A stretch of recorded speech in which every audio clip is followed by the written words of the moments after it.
लग्नाचा पवित्र केलेला आहे, काय नेमकं प्रकरण आहे आणि जर मागे पूर्ण नाही तरी मी तुम्हाला सांगतो, लोढा बिल्डर हा हजारो मराठी तरुणांना फसवण्याचं काम करतोय.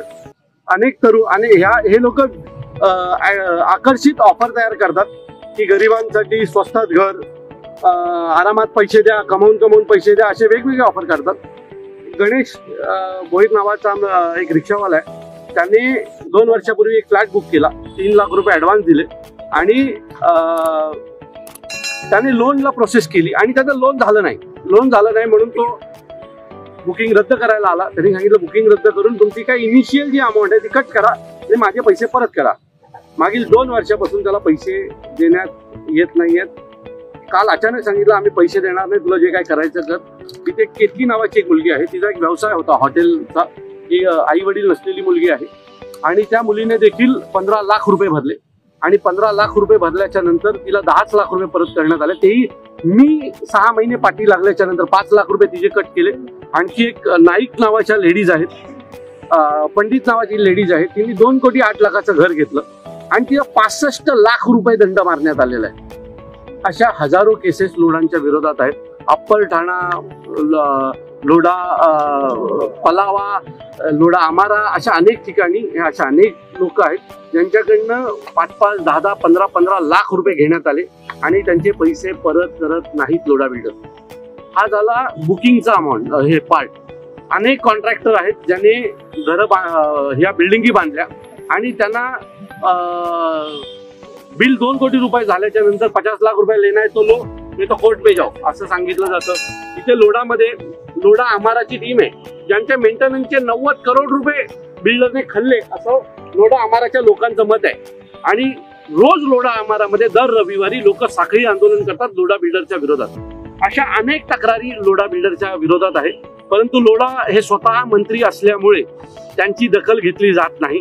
आणि मी स्वतः 1 वर्ष झाला गणेशच्या पैसे मिळावेत यासाठी पाठपुरावा करतोय, परंतु लोढा बिल्डर आम्हाला कुठल्याही प्रकारचं न्याय मिळवून देत नव्हता. म्हणून आज बाबासाहेब आंबेडकरांनी जो मार्ग दिलाय त्या मार्गाचा वापर करून आम्ही आज आंदोलनाला बसलेलो आहोत. आणि जोपर्यंत सर्व लोकांचे पैसे दिले जात नाहीत तोपर्यंत आज आम्ही इथनं जाणार नाही. तर जर मागणी पूर्ण नाही झाली तर काय पाऊल असणार आहे आणि किती जणांचा फसवणूक आहे? असे अनेक लोक आहेत. म्हणजे आता तुम्हाला सांगतो, पंडित म्हणून एक महिला आली, त्यांचा फोन आला, 65 लाख रुपये दंड.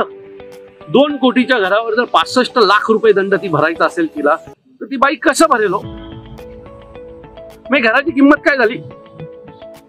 म्हणजे रेराचा कायदा आहे की जर बुकिंग रद्द केली तर तुम्हाला पूर्ण पैसे त्या माणसाचे परत करावे लागतात, असा कायदा आहे. तरी हे बिल्डर लोक त्यांचे पैसे परत करत नाहीये.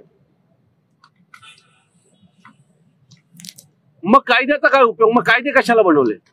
मला असं वाटतं की बिल्डर लॉबी ही सरकारवर हवी आहे आणि त्याच्यामुळेच गरिबांना ह्या सगळ्या ह्याच्यातनं जात आहे. हा फक्त लोढाचाच विषय नाहीये, हा संपूर्ण महाराष्ट्रातल्या विविध मोठमोठ्या बिल्डरांचा विषय आहे की एखाद्या माणसाने जर एखादं घर बुक केलं आणि त्याचा जर लोन मंजूर झालं नाही तर त्याने डिपॉझिट दिलेले पैसे, म्हणजे त्यांनी पुढे ऍडव्हान्स दिलेले पैसे हे मिळवण्यासाठी त्याला त्याच्या चपला घासाव्या लागतात.